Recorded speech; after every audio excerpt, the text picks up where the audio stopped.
Excellent. Good morning. How are you doing today, sir? I'm good. How are you, Arrow? Absolutely fantastic. It's always fascinating to talk to those that are part of the legacy. And I've always wondered, what is it like for you to be in the moment of these stories where, I mean, when we look at you on TV now, dude, you're going to be a part of everything moving forward. You mean the whole Batman universe? Absolutely. Absolutely. Yeah, it is. It's the kind of thing that, as a child, I would have never believed would come true. It is very exciting to be a part of this rich and storied legacy. And there's a lot of pressure. You don't want to mess it up because there are a lot of people watching very carefully. They do. They study it. It's their walk, their way, and I'll tell you what. You get into conversations like those that watch professional wrestling. They know the storylines, and they'll sit there and defend it. Yeah. The cool thing about stories that are taken from the comic book universe, Batman universe in this instance, is that there are so many different iterations of the stories. The writers of comics over the many decades that this particular world has been unfurling, the Gotham world, have taken many different branches and many different turns. Mm-hmm. And so when we are presenting our version of Gotham, our version of, in my case, Harvey Dent, that's the character that I'm playing. Harvey Dent is the evolves into the villain Two-Face on our show. We can cherry pick from the best and most interesting and most relevant feeling to this time versions of the stories that have been written over time, because there are many different versions of Harvey Dent. There are many different versions of Gotham City. And we get to delve into the comics and pull out threads that are the best, and then embellish and create our version that is slightly new and slightly divergent, and that's kind of cool. Well, see, it's the way that you guys are evolving, Harvey, that really pulls me closer into it, because not all comic books get into the characters like that. All of a sudden, it's here, okay, they're part of the storyline. All right, let's get to the end of the book. But I mean, that's what I love about this, is that you're giving viewers that space to breathe, to hear the story, to hear the compassion, the struggles, and the dark sides. Yeah, I mean, this particular story, for my character of Harvey Dent, Harvey Dent is the district attorney in Gotham, and he suffers from he's had like a traumatic childhood, mm-hmm. and he suffers from identity dysmorphia, which is split personality disorder. And then he has this traumatic incident, and it causes him to snap and become the villain. That is typically, in movies in the past, because he has shown up in a couple of big Batman movies. That switch from the district attorney to the villain Two-Face happens in an instant. It's when this traumatic incident happens, when his face gets burned off by acid or burned in a fire, he becomes evil. And we're delving into this in a very slow, deep, methodical mm-hmm. way that gets to unravel it and make sense of it. Like, what antecedents would there have to be in this person's psychology for him to have that kind of psychotic break? So we get into Harvey's abusive childhood, his family history of mental illness, and his struggle to keep it together. And then we start to see the cracks emerge, where his alter ego, his split personality, starts to emerge before there's finally this one incident that pushes him over the edge. But we get to see the evolution and his struggle and his efforts to try to hold it together. And that, I think, makes this probably the most interesting version of Harvey Dent that has been seen yet. And that's exciting to be a part of.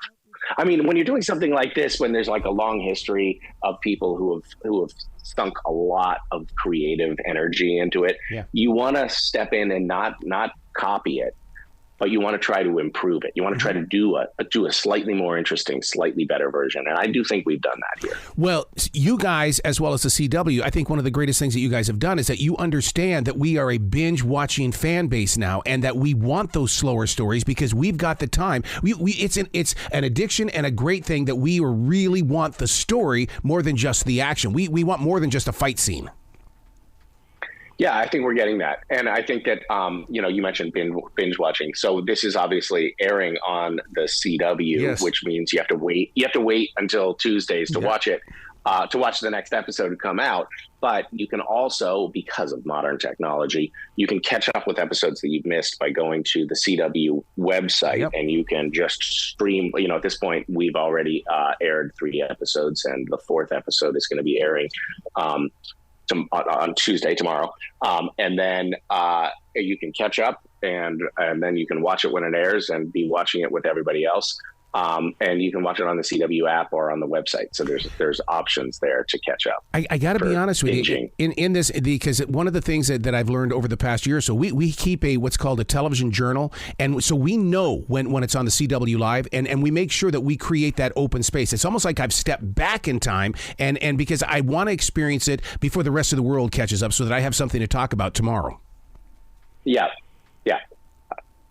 I'm the same way. By the way, I do have to set alerts on my phone, even though it's my own show. I'm like, I'm not used to watching stuff that's on a schedule anymore. So it's a funny thing, but I actually enjoy doing that, because then it's like waiting for a particular event.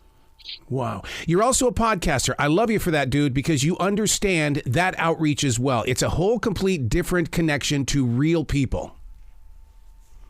Yeah, I mean, there's all kinds of ways to. I don't actually have a podcast myself, but I have a very active social media engagement, and I feel like having that connection with our fans is really important. It's part of, I was on the show Supernatural for 12 years, and our show has a very ardent fandom.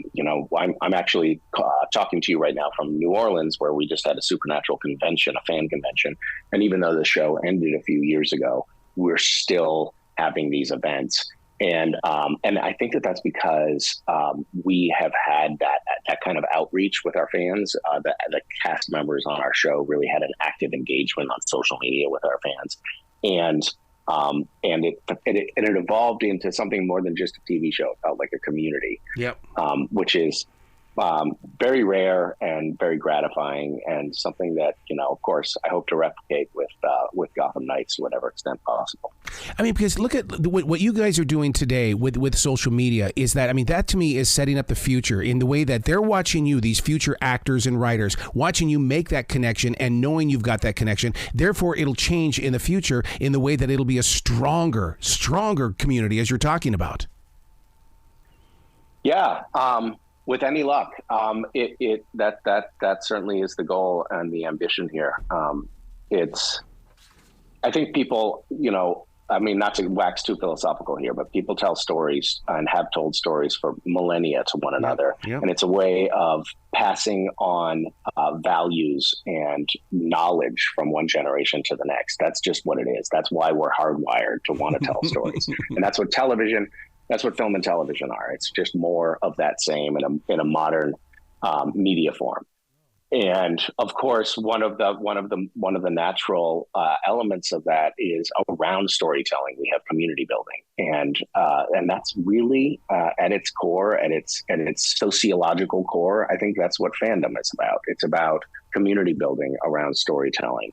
It's about shared stories that make us identify with one another, and I think it's a powerful and important thing. It's part of who we are as humans. And I think a lot of times we think of that as like a frivolous undertaking or something, an aside or an obsession that people have.